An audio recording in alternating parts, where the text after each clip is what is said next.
తెలంగాణ రాష్ట్రంలో ఇప్పుడు ప్రజలందరి, తెలంగాణ రాష్ట్రమే కాదు తెలుగు ప్రజలు అలాగే చుట్టుపక్కల ఉన్నటువంటి ఆ ప్రాంతాల ప్రజలందరూ కూడా సమ్మక్క సారక్క జాతరపైనే అందరూ కూడా అందరి కాళ్ళు మేడారం వైపే పరుగులెడుతున్నాయి. ఈ జనవరి నెలలో 28 నుంచి 31 దాకా ఈ సమ్మక్క సారక్క జాతర చాలా ఘనంగా అద్భుతంగా జరుగుతోంది. అయితే అసలు సమ్మక్క ఎవరు, సారక్క ఎవరు, ఈ జాతర వెనుకల విశేషాలు ఏంటిని తెలుసుకోవాలని చాలామంది అనుకుంటారు. నాకు తెలిసినందుకు చెప్తాను ప్రయత్నం. అయితే మనకి ఈ తెలంగాణ ప్రభుత్వం ఏర్పడ్డాక 2014 ప్రాంతం తర్వాత అప్పటి రాష్ట్ర ప్రభుత్వం ఈ సమ్మక్క సారక్క ఈ జాతరని ప్రభుత్వం పండగగా, రాష్ట్ర ప్రభుత్వ పండగగా డిక్లేర్ చేశారు. అప్పటి నుంచి ఇంకా ఘనంగా జరుగుతుందని చెప్పాలి. ఇప్పుడు ప్రపంచవ్యాప్తంగా కనుక చూస్తే, ప్రపంచవ్యాప్తంగా జరిగే అన్ని జాతరలు కూడా పరిశీలిస్తే ఇది పెద్ద జాతర, మొదటి జాతర అని చెప్పాలి. ఇంతటి జాతర ఇంకెక్కడా జరగదు. దీనికి ప్రస్తుతం చూస్తే ఈ సంవత్సరం మరి కోట్లలో ఉంటారు. 2012 సంవత్సరంలోనే 1 కోటి మంది పైగా వచ్చారని చెప్పి అంచనా. అలా కాలక్రమంలో ఈ ప్రభుత్వ పండగ చేసిన తర్వాత కోట్లాది మంది చేసుకుంటున్నారు, వాళ్ళ మొక్కులు తీర్చుకుంటున్నారు. అయితే ఈ సమ్మక్క సారక్క వీళ్ళు వనదేవతలు. వీళ్ళు ఏంటంటే దీని వెనకాల చూస్తే కనుక కథ చూస్తే మేడారం జాతర అని కూడా అంటారు. సమ్మక్క సారక్క ఆ వైశిష్ట్యం ఏంటి, ప్రాసెస్ ఏంటి, చాలా అద్భుతమైన కథన, వీరోచిత కథనం కూడా దీని వెనకాల దాగి ఉంటుంది. ఆ సమ్మక్క ఎవరు అని తీసుకుంటే కనుక మేడారంలో మేడరాజు అని చెప్పేసి ఆయన ఉండేవాడు. ఆయన ఆ గిరిజన దొర అని చెప్పాలి. ఆ గిరిజన దొరకి ఒకసారి మిగిలిన వాళ్ళందరూ అనుచరులతో కలిసి వెళుతూ ఉంటే ఒక చిన్న పసి కూన అంటే పసి పాప అక్కడ అడవిలో కనపడిందట. ఇదంతా దైవికమే అని చెప్పాలి. అయితే ఆ పాపను ఎవరో వదిలేసి వెళ్ళిపోవడానికి లేకుండా దైవికంగా అన్నాను కదా. ఎందుకన్నానంటే పెద్ద పులులు చుట్టూ ఆ పాపకి ఏమీ జరగకుండా కాపలా కాస్తూ ఉందట. ఈ మేడరాజు చూసిన వెంటనే అసలు ఎవరు ఏమిటనేది చాలా ఆశ్చర్యం వేసింది. వాళ్ళంతా కలిసి తీసుకెళ్దాం ఇంటికి అని చెప్పి ఆ పులు ఆటోమేటిక్గా పక్కకి వెళ్ళిపోయాయి. వీళ్ళు వెళ్ళండి అంటే ఒక కరెక్ట్గా హ్యాండ్స్కి పెడుతోందని చెప్పి తెలుసుకుని అప్పటి నుంచి ఆ మేడరాజు ఆ గిరిజన ద్వారా ఈ పాపకి పెంచుకోవడం మొదలుపెట్టాడు. ఈ పాప ఈ పసికూన పొత్తిళ్లలో ఉన్న ఈ పసికూన ఆ ప్రాంతం గిరిజన ప్రాంతంలోకి వచ్చిన తర్వాత వాళ్ళందరికీ శుభాలు జరగడం మొదలుపెట్టింది. ఈ పాప ఎవరో ఏంటో ఎవరు కని అక్కడ పెట్టారో తెలియదు, అక్కడ వాళ్ళకి లభ్యమైంది. ఎలాగా మనకి ఈ జనకుడు అలా దున్నుతూ ఉంటే సీతాదేవి అనుకోకుండా అప్రయత్నంగా కనపడింది కదా, అలాగా ఈ పాప ఎవరు కూడా వాళ్ళు ఇంక చూడలేదు. మనకు భగవత్ ప్రసాదంగా భావించాడు ఆ మేడరాజు. మాఘ శుద్ధ పౌర్ణమి నాడు ఈ పాపకి ఈ అల్లారు ముద్దులు కురిపిస్తున్న ఈ పాపకి సమ్మక్క అని పేరు పెట్టాడు. సమ్మక్క అని పేరు పెట్టుకుని చాలా హాయిగా పెంచుకోసాగాడు ఈ మేడరాజు. ఈ మేడరాజు అలా పెంచుతున్నాడు. చెప్పే కదా ఈ పాప వచ్చిన వేళ విశేషం ఎవరో వాళ్ళు నిజంగా ఒక దేవతే మనకు వచ్చింది మన గూడానికి అని చెప్పేసి కూడా ఆనందపడుతున్న ఆ సమయంలో ఒక యుక్త వయసు వచ్చేసరికి ఈ మేడరాజు తన మేనలుడు సామంతరాజుగా చూస్తున్నటువంటి కాకతీయులకు సామంతరాజుగా చేసినటువంటి పగిడిద్దరాజు అతని పేరు, అతని మేడరాజు యొక్క మేనల్లుడు పగిడిద్దరాజు. అతనిది ఏంటంటే ఈ మేడార ప్రాంతానికి సామంతరాజుగా కాకతీయుల దగ్గర చేస్తున్నాడు సామంతరాజు. అతని ఏలుబడిలో ఈ ప్రాంతం అంతా ఉంది. ఇది చెప్పాలంటే ఇప్పుడు అటవీ ప్రాంతం, గిరిజన ప్రాంతం, జగిత్యాల దాంట్లో వచ్చే ఒక అటవీ ప్రాంతం అన్నమాట. అలా అక్కడికి ఇచ్చి పెళ్లి చేశారు. ఈ సమ్మక్కకి చెప్పాం కదా దైవంతో ఉద్భవించి వాళ్ళకి భగవత్ ప్రసాదంగా దక్కించిన మేడరాజు ఆనంద పెట్టాడు, మేనళ్ళకి ఇచ్చి పెళ్లి చేశాడు. తర్వాత ఈ సమ్మక్కకి ఈ పడిగిద్దరాజుకి 3 పిల్లలు పుట్టారు. వాళ్ళల్లో ఒక అమ్మాయి సారలమ్మ, ఇంకో అమ్మాయి నాగులమ్మ, ఇంకో అతను జంపన్న. ఈ 3 పెంచుకుంటూ ఉంది. ఈ సమ్మక్క హాయిగా ఉంది, గిరిజన ప్రాంతం అంతా శుభప్రదంగా ఉంది. ఆ సమయంలో మరి ఈ ప్రతాపరుద్రుడు ఉండేవాడు, కాకతీయ చక్రవర్తి ప్రతాపరుద్రుడు ఉండేవాడు. ఆ ప్రతాపరుద్రుడికి ఒకసారి ఈ మన పగిడిద్దరాజు మీద కోపం వచ్చింది. ఎందుకంటే ఈ గిరిజన ప్రాంతం నుంచి రావాల్సిన శిస్తులు సక్రమంగా రావట్లేదని కోపం వచ్చింది. ఈ పగిడిద్దరాజు మీద కోపం వచ్చింది. వీళ్ళు కట్టలేకపోతున్నారు, పాపం వీళ్ళకి పంటలు లేవు, కరువు కాటక పరిస్థితులు ఉన్నాయి ఆ సమయంలో. అదే కాకుండా ఆ కోపం మరింత తీవ్రమైంది. ఎందుకంటే ఈ మేడరాజు అంటే ఈ పగిడిద్దరాజు యొక్క మామగారు అలాగే సమ్మక్క పెంచుకున్న తండ్రి ఆయన ఏం చేస్తుంటే గిరిజన ప్రాంతంలో ప్రజలందరినీ సమూహపరిచి వాళ్ళలో విప్లవకాంక్ష రగిల్చి వాళ్ళల్లో యుద్ధ భావాలు తీసుకొస్తున్నాడు అనే విషయం కూడా వేగుల ద్వారా అందింది ప్రతాపరుద్రుడికి.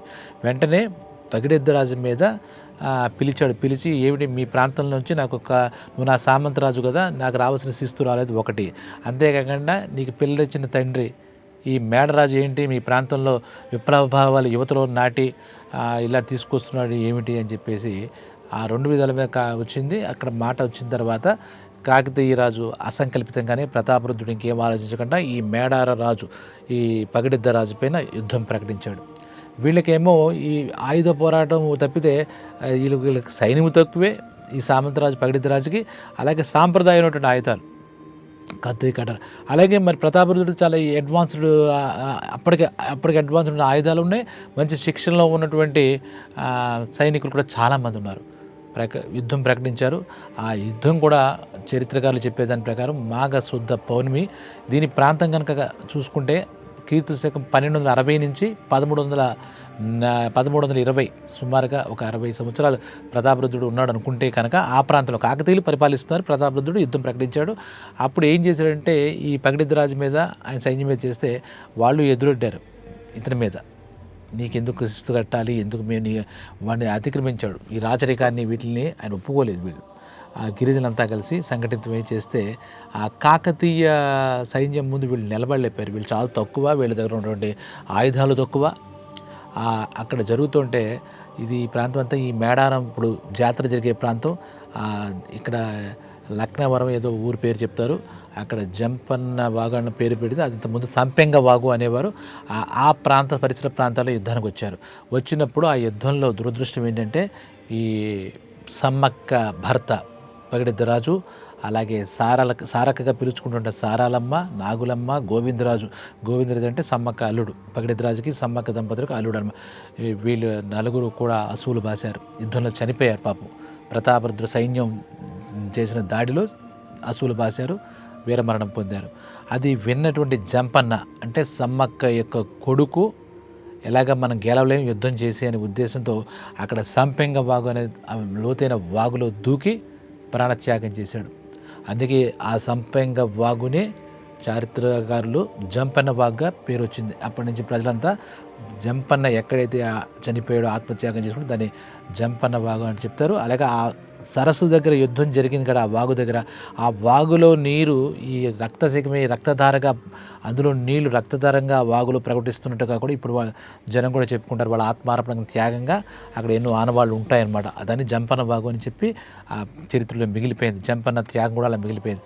ఇది విని తన సంతానం ఎవరు సారలమ్మ, గోవిందరాజు, తన భర్త పగిడిద్దరాజు వీళ్ళందరూ కూడా ప్రతాపరుద్రుడు చేసిన దాడిలో యుద్ధంలో చనిపోయారనే విషయం తెలిసిన సమ్మక్క ఆవిడ చెప్పే కదా దైవాంశ సంభూతురాలు, ఒక దేవత, మన దేవతా స్వరూపమని అప్పటి ప్రజలు నమ్మారు, ఇప్పుడు మనము నమ్మాలి.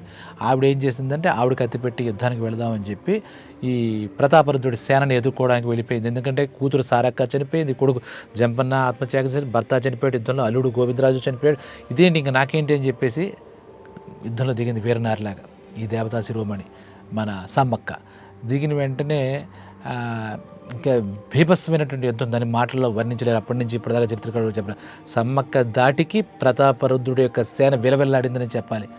ఆ సమయంలో ప్రతాపరుద్రుడు కూడా విషయం తెలిసి చూసి అలా సమ్మక్క కేసు అలా చూస్తూ ఉండిపోయిన తరుణంలో ఒక ఇది జరిగింది. ఎందుకంటే ఈ ప్రతాపరుద్రుడి మరి మెహర్బానీ కోసం ఏదో ఒక సైనికుడు సమ్మక్క యుద్ధం చేస్తూ ఉండగా వెనక నుంచి వచ్చి ఒక వెన్నుపోటుతో కత్తితో పొడిచాడు సమ్మక్కని.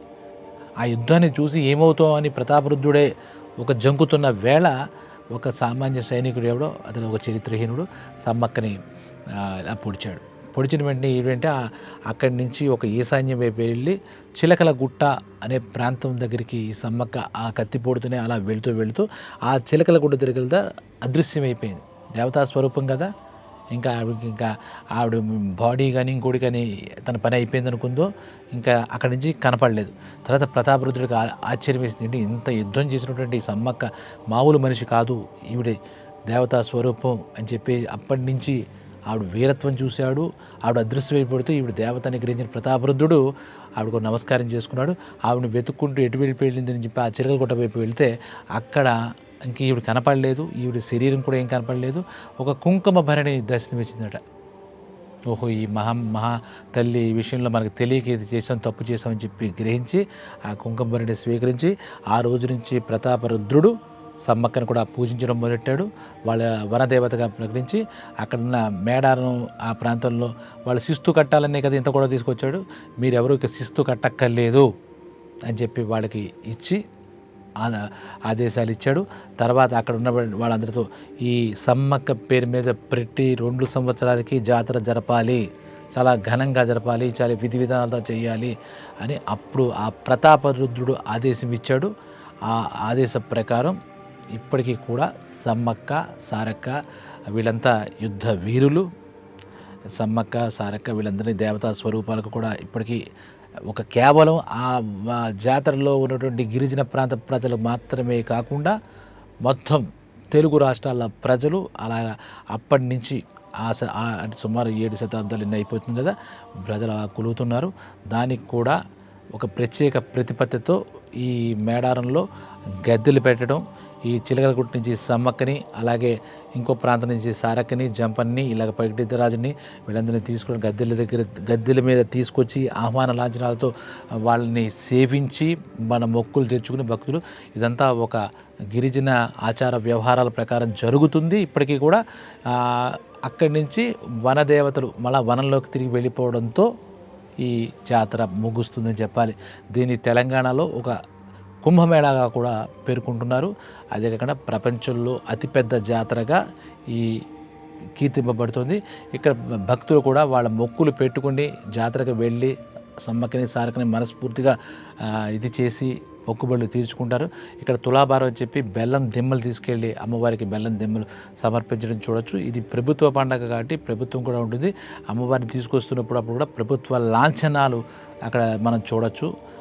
ఈ అమ్మవారిని మొక్కుకుంటే కానీ కోరికేది లేదని చెప్పేసి ఇంతటి మహిమాన్వితులైనటువంటి సహజంగా భూమి మీద ఈ తెలంగాణ ప్రాంతంలో ములుగు జిల్లాల్లో ములుగు ప్రాంతానికి 40 కిలోమీటర్లు ఎంత ఉంటుంది.